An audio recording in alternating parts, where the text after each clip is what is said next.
Hi everyone and welcome to this course on JavaScript. So in this course we'll talk about many topics regarding JavaScript, amongst which variables, data types, operators, statements, and so much more. Alright, so let's begin. What is JavaScript? First and foremost, what is JavaScript? JavaScript is a client-side and server-side language that makes web pages interactive.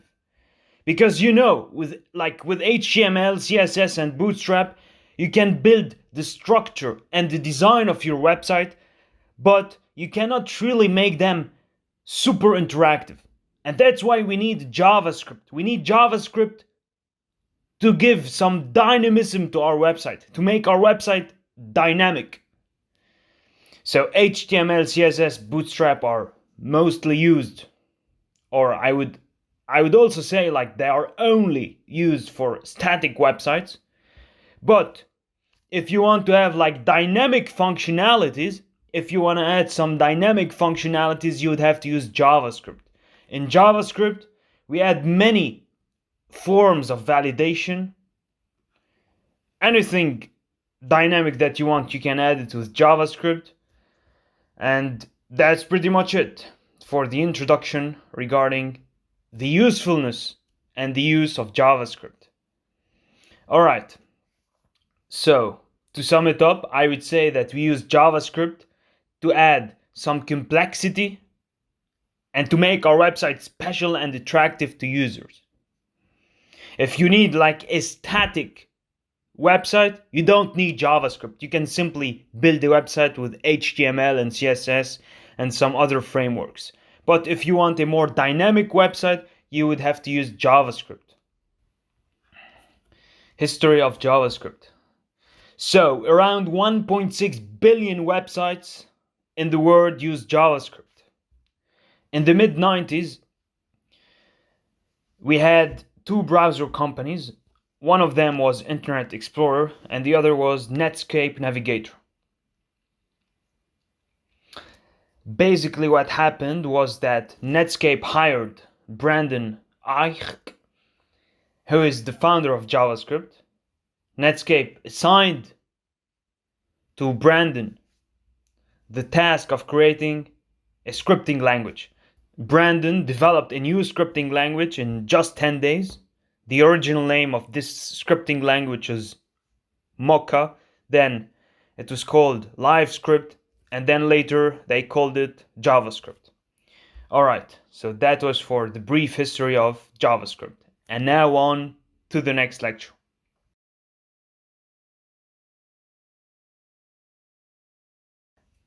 Let's now move on to the most important thing, which is the syntax of JavaScript. Like in any coding language, before building some complex stuff and complex programs, you need to understand the basics.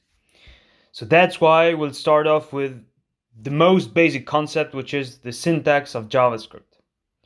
Alright, so when we create the HTML structure, we first write the head tag and the body tag, and after this we create a script tag in the head tag. There are three ways to use script tags. We can use this tag either in the head tag or in the body tag. Alright, so if we create a script tag in the body, it will always be used in the last one. Another way is to make an external file, just like you can do it with CSS, and you just have to change the extension. Alright, so let me show you now a code editor.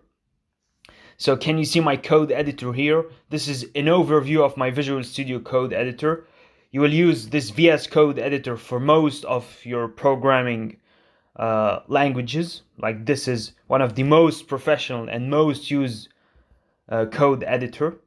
To download this, basically you'd have to open your browser, search for VS Code on Google. You go to the first URL and click on this download section. Then you'll be taken to the VS Code website. You click on the download. For Windows, if you are using a Mac operating system, you download the Mac version, and the same goes for Linux. So based on your operating system, you download the relevant version. Now you click on the download button, it starts downloading. But since I have it already downloaded on my machine, I will cancel this process. Alright, so after installing it, let me create a folder with the name of JavaScript here. So take a look at this. You can see that it's written here JavaScript, and we have an Explorer section. Alright, so make a folder. You select this, you open your editor. Now you create a new file with the name of index.html. You press on enter, then you add an exclamation mark here. You press on enter. It will create a structure for you. You know that you can use a script tag in the head tag or body tag. So to choose an element, it will be used first. For example, I'm using this tag h1 here. It will be used first and the script will be usually used in the last one. In JavaScript, we use the script tag in the last one, or we create its external file. The reason is that when a web page is loaded, it first runs the HTML file and then it runs the JavaScript file. So JavaScript comes later and it gives the different dynamism and the functionalities to users. Okay, so mostly in the professional world, like the professional developers, they use the script tag at the end, or they make an external file. To create an external file in JavaScript, you need to go to the JavaScript folder. You create a new file name such as new javascript.js. You create a variable and specify its name as hello world. You highlight the first name by writing document. You write first and you save it. Now you run the file and take a look at this. Pay attention to this. This is not working because my external file is not linked with the JavaScript file. So to link the files, you need to go to the script, you use the source and you attach it with this link and you save it. Alright, and now as you can see, it's displaying hello world and it's working perfectly. And now on to the next lecture.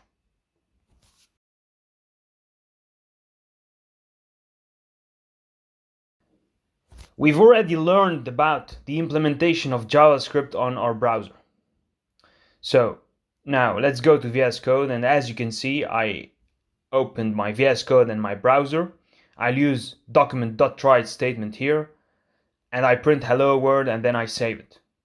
And you can see the result. Alright, so you need to remember that you can print a statement without any variable function. You just need to use the document.write statement by using a double quotation. And if you want to print only a variable or name of a function, you just write its name without using a double quotation. Alright, so there is one more statement of console.log. I write it here, hello console, and save it. Okay, so pay attention at what I'm doing. This is not printing because the document.write statement is used to print on web pages and to check its result. The console.log is used by senior developers to check the code and to identify errors. Alright, so to check this, you go to the browser, right click, select inspect, and its shortcut key is F12. You can see the control.write, hello console. It will print this and you can print as many statements as you want.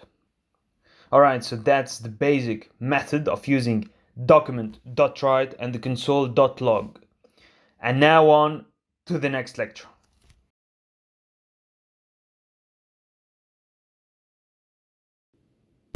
Alright, so let's now see how we can add HTML tags and comments. We already know that we can use JavaScript and HTML tags, but in this section we'll see how to use HTML tags in JavaScript. So first of all, let's go to VS Code. We open the browser and we use the document.write, and then we print the statement hello world and we save it. Alright, so now print this statement in the italic form or with the head tag. Alright, so with tag h1, with its closing tag, you write a print statement here. And can you see what I'm doing? So basically, the print statement is displayed in the head tag. To change this into h2, I can write the h2 tag and save it. You can also write in an italic tag just like this. Alright, so if you want to add a variable or print a statement, for example, hello world statement, I'll need to write it in a variable first and save it. So pay attention to what I'm doing. It's displayed in document.write, but I want to display the variable values, so I'll remove the double quotations. And since I cannot write the h1 variable here, so I will write h1 in the first statement, and as you can see, we have the output in front of us. Alright, so you'll notice that sometimes it will work without closing the tag, but it can give us some errors on some websites. Alright, so now we'll see how to add comments in JavaScript. It's the same as with HTML. Like if you want to add some comments in this line, you'll just need to click on Control plus backslash, and yeah, that was it. You add your comment. Alright, so that was it for the tags and the comments, and now on to the next lecture in which we'll explore the different types of variables.